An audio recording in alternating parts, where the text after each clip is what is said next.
Halo Tribuners, kembali lagi bersama aku Ade Setiawati. Biasanya aku datang dengan narasumber yang berprestasi dan cantik ya. Dan kali ini aku bawa sesuatu yang nggak kalah cantik juga dan berprestasi juga, tapi beda nih. Biasa anak-anak milenial yang masih kuliah dan sebagainya. Sekarang kita kedatangan dokter cantik nih Tribuners. Sebelum kita kenalan sama kakak cantiknya, kita buka masker dulu nih biar kelihatan muka kakak cantiknya seperti apa nih. Boleh dibuka, Dok? Halo. Oke, boleh kenalin dirinya dulu nih, Dok? Ya, saya Dr. Gigi Sonia Padang. Saya sekarang lagi berdinas dan berpraktek di daerah Jambi. Nanti kita bahas seputar dokter gigi, oke? Oke. Sekarang kesibukannya apa nih, Dok? Lagi ya ikut join praktek. Mungkin nanti mau coba-coba pemerintah punya sistem untuk dokter gigi atau apalah yang ya Tuhan bisa kasih gitu. Oke. Dokter lulusan dari mana nih, Dok? Dari Universitas Prima Indonesia, saya lulusan dari Medan. Kalau di sini tuh Rumah Sakit Royal Prima di Jambi. Oke. Apa nih, Dok?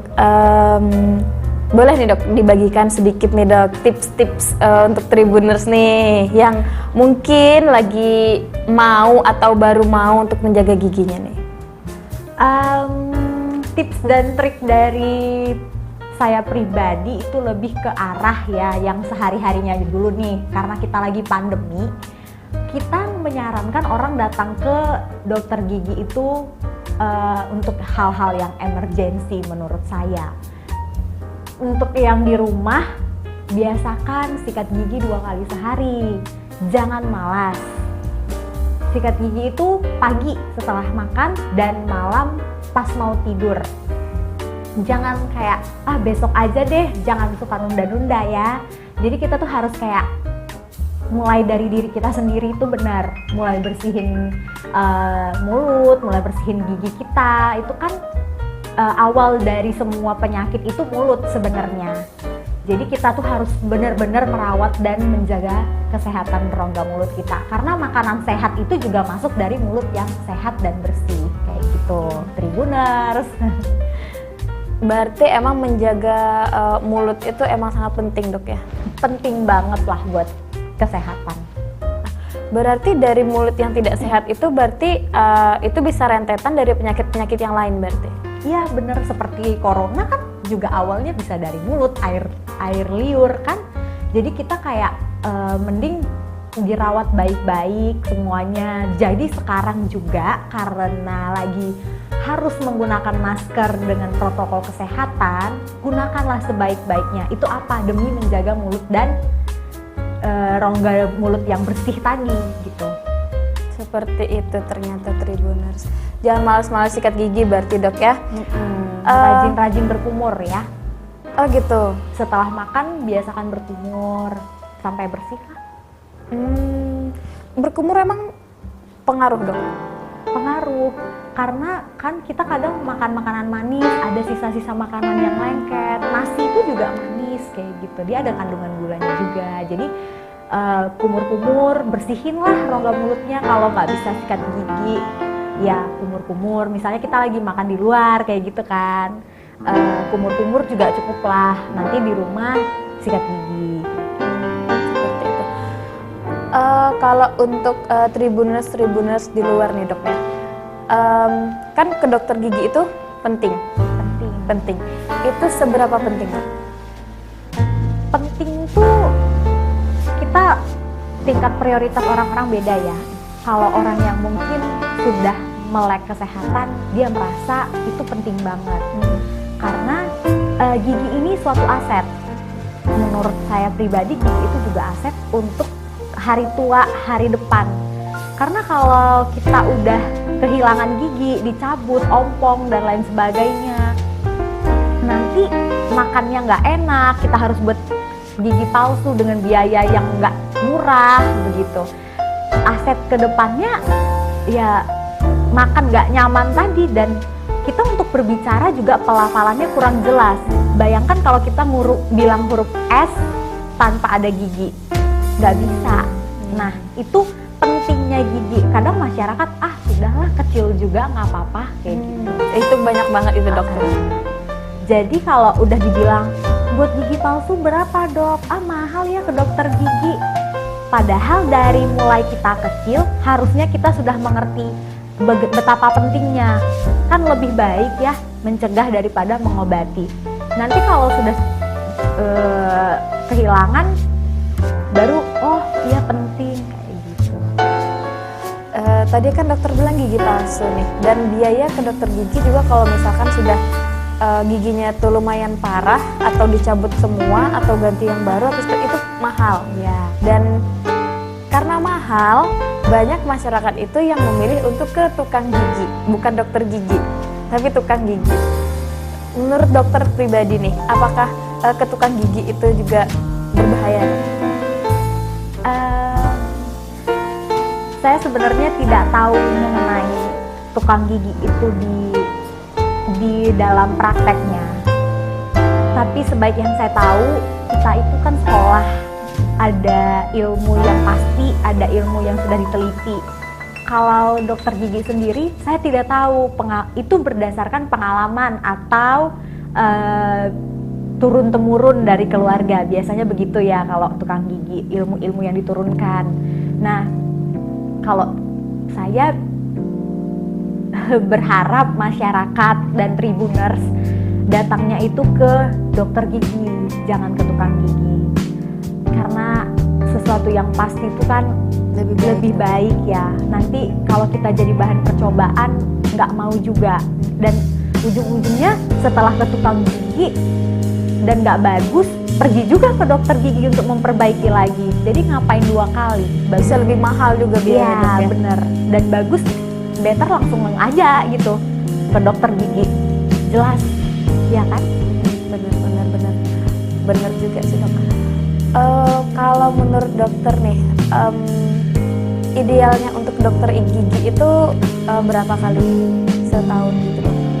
Kalau kita sih kunjungan itu yang disarankan dari dokter gigi sekali 6 bulan, membersihkan karang gigi, karena karang gigi juga banyak bakteri-bakterinya, dan kalau ada gigi berlubang bisa diperiksa, ditambal segera. Pokoknya kita memperbaiki rongga mulut lah kalau dalam sekali kunjungan 6 bulan itu gitu, untuk ke aset tadi, aset di masa depan pada saat tua. Menurut dokter, kenapa nih ada gigi yang memang mudah sekali untuk rusak, dan ada juga gigi yang memang lebih tahan? Itu apakah pengaruh dari makanan atau seperti apa? Begini, ada faktor genetik, ada faktor pola makan, jenis makanan, dan juga pada saat di kandungan.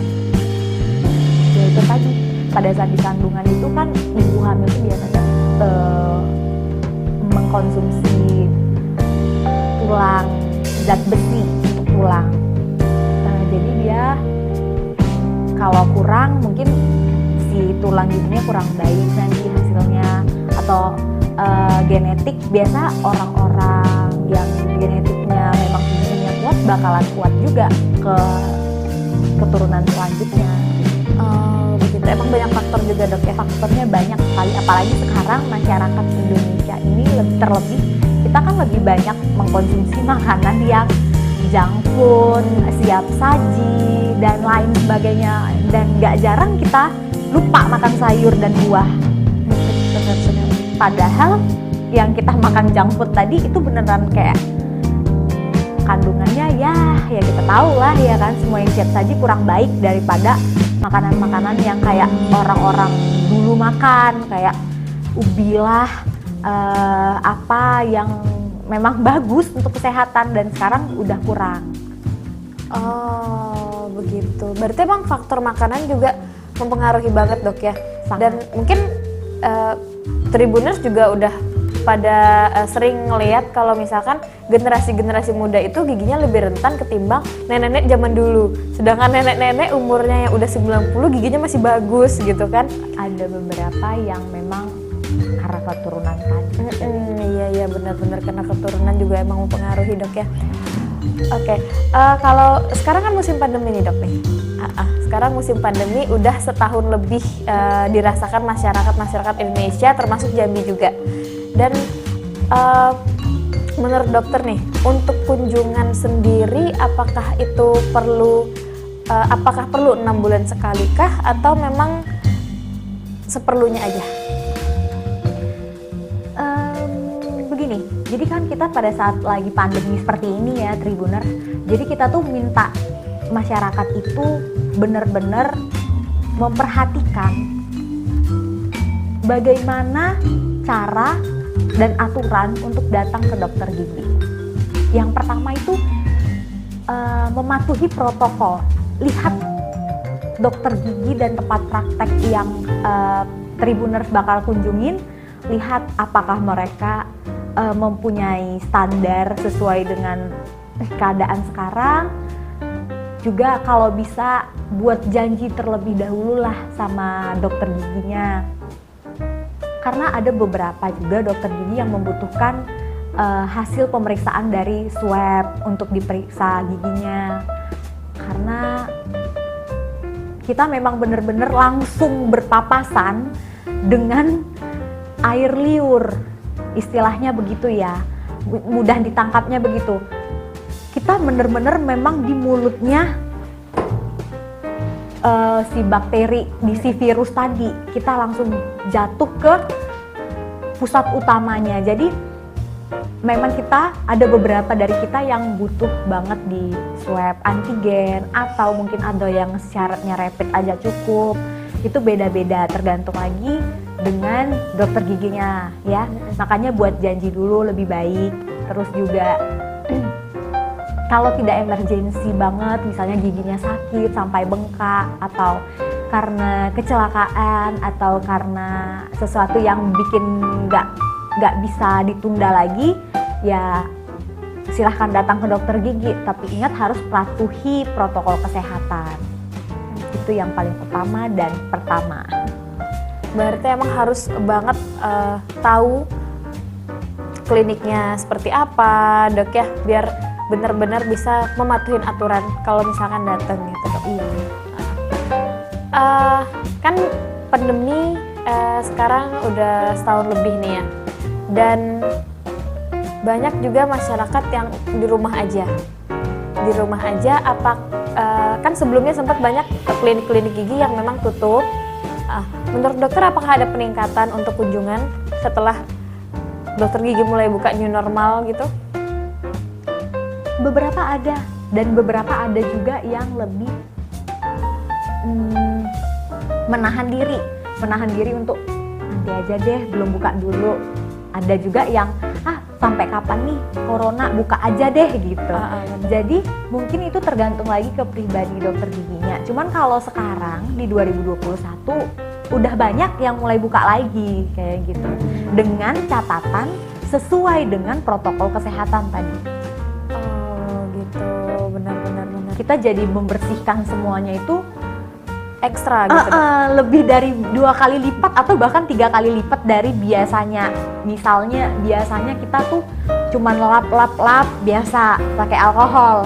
Nah semenjak corona kita udah lap pakai alkohol, kita semprot lagi pakai sterilisasi ruangan atau macem lah pokoknya. Jadi kayak kita berperang kayak emang ekstra lah harus ya semenjak corona ini gitu. Oke. Berarti kan tidak sedikit juga di luar sana yang mau nih ke dokter gigi gitu, udah lama nih nggak periksa, cuman karena memang tapi kayaknya aku takut nih gitu, dokternya kan ketemu banyak orang atau gimana ya ruangannya ya gitu kan, banyak orang yang masuk keluar juga di situ, pasien-pasien itu seperti apa itu? Apakah ketakutan itu emang perlu, ataukah memang kliniknya udah dibersihkan dengan sangat luar biasa? Tingkat kecemasan orang beda-beda, kembali lagi pada diri sendiri. Ada yang kita bilang nggak apa-apa gitu, tapi tetap cemas. tetap benar. parno ya istilahnya sekarang ya, kayak yang hits anak muda bilangnya ih parno banget kayak gitu kan. Padahal sebenarnya mungkin dia punya trauma sendiri atau kayak gimana lah dengan masalah corona. Mungkin kan orang ada yang udah kehilangan keluarganya karena corona ini, jadi dia takut untuk melakukan sesuatu juga. Aduh, enggak, jangan dulu. Bahkan ada beberapa orang yang juga tingkat parahnya itu sampai ke rumah sakit pun nggak mau sama sekali gitu. Nah, saran saya, kalau memang perlu silahkan datang ke dokter gigi. Tapi kalau memang takut sekali, pastikan keadaan kita kalau masih bisa ditahan atau kalau bisa gimana diobatin, maksudnya contohnya nih masalah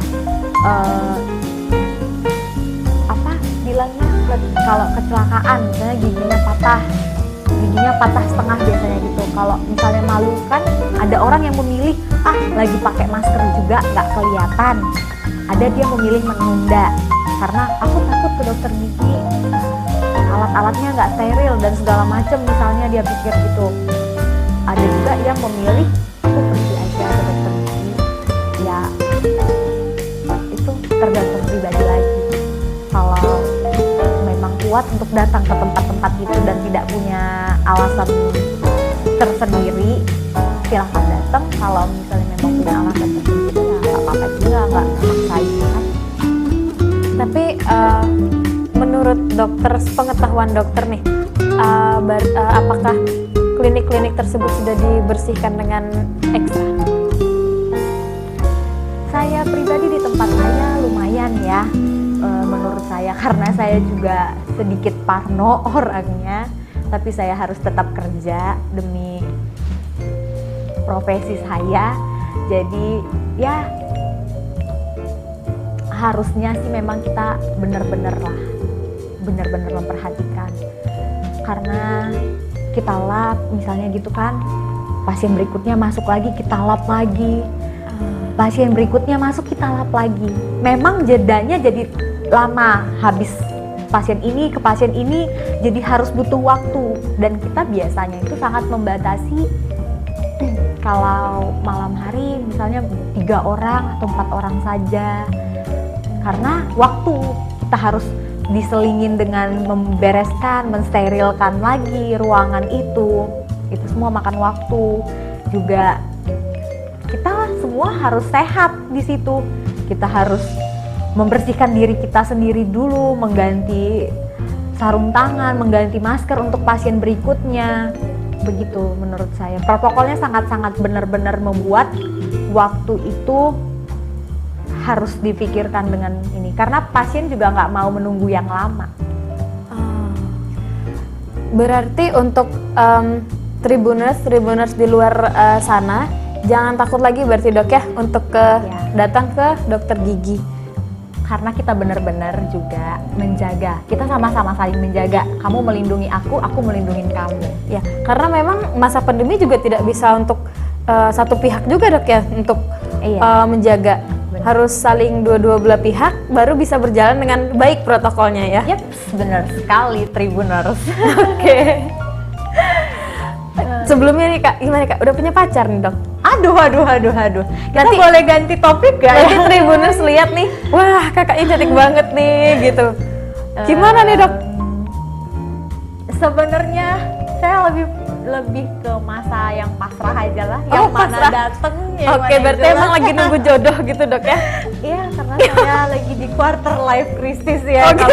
Kalau anak milenial bilang quarter life crisis itu bahaya banget katanya. Ya cuma bisa pasrah, ya itulah saya.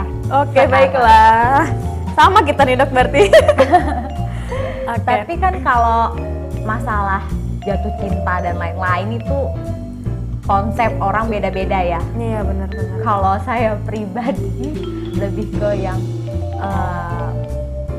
pengennya sih satu profesi gitu. Oh gitu. Kalau dia dokter atau dokter umum, saya dokter gigi kan lebih nyaman, Oke. lebih nyambung gitu. Lebih nyambung kalau juga, bicara. ngobrolin apa-apa juga Ah, lebih ah. nyambung dok ya. Iya. Oke, kembali lagi nih dok ke pembahasan kita tadi nih. Apa nih dok yang kebiasaan sehari-hari yang menurut dokter memang fatal dilakukan untuk gigi itu dok? Kebiasaan yang fatal dilakukan untuk gigi itu, banyak orang nggak tahu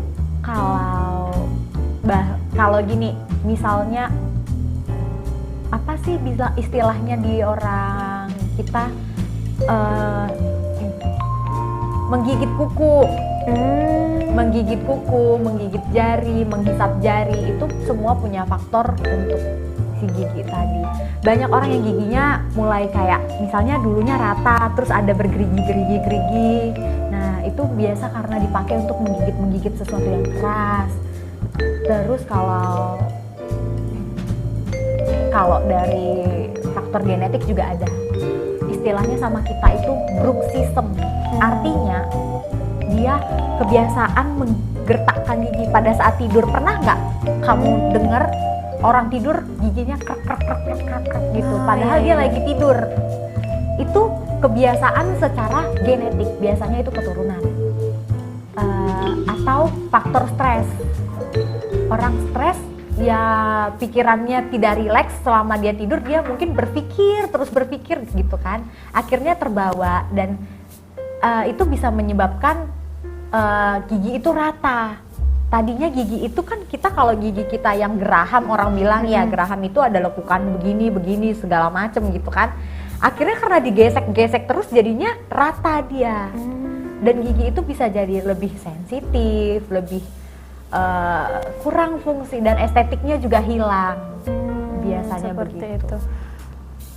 Kalau seperti menggigit batu es nih dok, itu tidak sedikit juga orang yang masih banyak menggigit batu es. Ah, apakah itu tuh emang berbahaya untuk gigi atau seperti apa dok? Sebenarnya menggigit batu es tuh ada orang yang giginya memang kuat, keras, ibaratnya gitu ya. Nggak apa-apa kok digigit gimana juga nggak rusak kayak gitu. Nggak nyilu juga kadang. Iya, tapi itu nggak sekarang kelihatannya. Mungkin nanti pelan-pelan giginya bakalan jadi sensitif, bakalan kehilangan juga kekuatan tahanan giginya, juga bakalan bisa goyang dan lain sebagainya. Macem lah penyakit-penyakit yang bakalan ada gitu. Apakah itu juga faktor timbulnya gigi berlubang? Sedikit, sangat kecil kemungkinan. Tapi kalau untuk gigi berlubang itu lebih ke arah makanan manis dan tidak menyikat gigi dengan baik dan benar. Oh, seperti itu. Kalau untuk gigi yang keropos nih dok, apakah menggigit batu es juga salah satu faktornya? Enggak, saya rasa tidak ya. Saya pribadi berpikir bukan itu. Tapi kalau misalnya kayak menggigit batu es, itu lebih ke bukan jadinya gigi keropos ya, tapi jadinya sensitif karena ada dingin gitu. Benar. Apa nih dok yang mau, sebelum kita akhiri nih dok, apa nih yang mau dokter sampaikan untuk tribuners di luar sana nih yang sedang menonton kita nih? Oke, baik, hari ini saya pribadi lebih pengen menyampaikan ke tips memilih sikat gigi yang baik dan cara menyikat gigi yang baik. Memilih sikat gigi kayaknya perlu tuh dok. Iya, banyak sekali orang yang berpikir semua sikat gigi itu sama. Tidak. Kita punya gusi yang lunak. Gusi itu sangat lunak. Jadi pilihlah sikat gigi juga yang tulisannya soft atau lembut. Di supermarket, di swalayan dan sebagainya, pilih yang bacaannya soft. Jangan pilih yang keras. Ya. Karena dia biasa itu kan ada soft, ada medium. Jangan pilih yang keras karena si gusi tadi kalau disikat terus pakai yang keras, dia lama-lama bakalan turun. Kalau yang bawah bakalan ke bawah, yang atas bakalan ke atas, dan gigi tadi kehilangan tahanan. Jadi rongganya itu turun gusinya ke bawah. Tadinya di sini jadi ke bawah. Begitu. Jadi biasakan memilih itu sikat gigi yang lembut, yang soft. Dan juga cara menyikat giginya jangan rata. Tapi bulat-bulat diputer. Bulu sikatnya itu diputer mengikuti lingkup giginya. Gitu. Jadi gigi tetap aman, gusi tetap sehat. Berarti salah emang dok ya, kan berpikir semakin milih sikat gigi yang keras itu bakal bikin gigi lebih bersih. Tidak, itu hanya perasaan saja. Oh, perasaan saja, emang susah kalau pakai perasaan. Iya, untuk menjaga itu tidak perlu pakai perasaan, kurang bersih, enggak. Ada dia sisa yang memang harus dibersihkan ke dokter gigi, itu perlunya tadi membersihkan karang gigi yang tidak dicakup oleh sikat gigi dan bulu sikat gitu. Oh gitu, oke. Oke Tribuners, tuh tips-tips udah banyak banget Dokter Sonia kasih nih sama kita. Dan tadi juga udah disampaikan sama Dokter Sonia kalau misalkan memang sangat penting sekali untuk periksa gigi ke dokter per 6 bulan sekali. Dan khusus pandemi memang diperlukan seperlunya aja, misalkan gigi sakit dok ya, atau memang emergensi lain yang memang mengharuskan untuk ke dokter gigi. Selain itu juga pola makan, pola lain-lainnya juga harus diperhatikan. Oh ya, gaya hidup juga emang harus diperhatikan. Selain itu juga Tribuners, pilihlah sikat yang lembut tadi. Banyak juga kan luar sana yang masih berpikir kalau sikat gigi yang keras itu bakal lebih bersih ketimbang yang soft, dan itu sama sekali salah pemikirannya. Oke Tribuners, sampai ketemu lagi di next sama aku, dan tentunya aku bakal datengin narasumber-narasumber yang cantik-cantik lagi, berprestasi lagi, ataupun mungkin dokter-dokter muda lagi yang lain, siapa yang tahu. Oke Tribuners, sampai ketemu lagi, bye-bye.